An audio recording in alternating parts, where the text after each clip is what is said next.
এই জন্য তাদের হয়তোবা টাকার প্রয়োজন ছিল। আর তারা যেহেতু জেনে যায় যে এই বৃদ্ধা মহিলার কাছে টাকা রয়েছে এবং উনি তো কথা বলতে পারেন না, উনি বাক প্রতিবন্ধী, একটি পরিত্যক্ত ভবনে থাকতেন।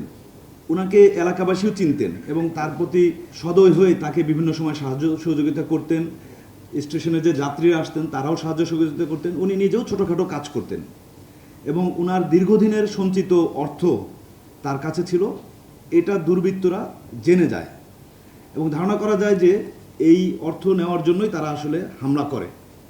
পরবর্তীতে রেলওয়ে পুলিশ ভৈরব থানাতে ওই স্টেশনের যে সহকারী স্টেশন মাস্টার তিনি বাদী হয়ে 380, 323 এবং 506 ধারা অর্থাৎ চুরি, জখম এবং হত্যা চেষ্টার মামলা দায়ের করেন।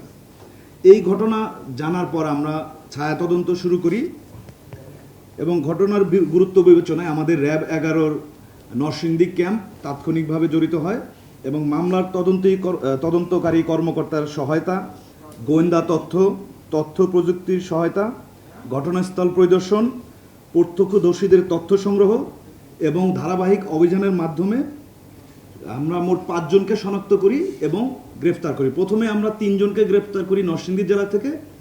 2 জন ওই ঘটনাস্থল অর্থাৎ নরসিংদী এলাকায় ছিল না। পরবর্তীতে তারা ব্রাহ্মণবাড়িয়ার নবীনগর উপজেলাতে চলে যায়। তখন আমরা আমাদের র্যাব 9-এর সহায়তায় ব্রাহ্মণবাড়িয়া থেকে গ্রেফতার করি। পরবর্তীতে তাদেরকে আমরা রেলওয়ে পুলিশ ভৈরব থানায় হস্তান্তর করেছি এবং তদন্ত কার্যক্রম চলমান আছে।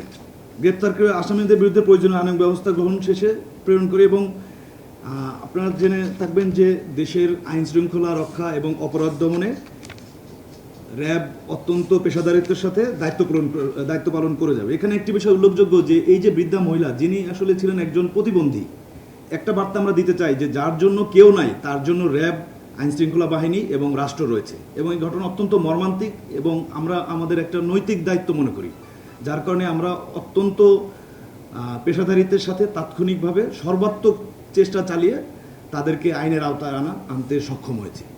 আমার পক্ষ থেকে এতটুকুই, যদি আপনাদের কোনো প্রশ্ন থাকে।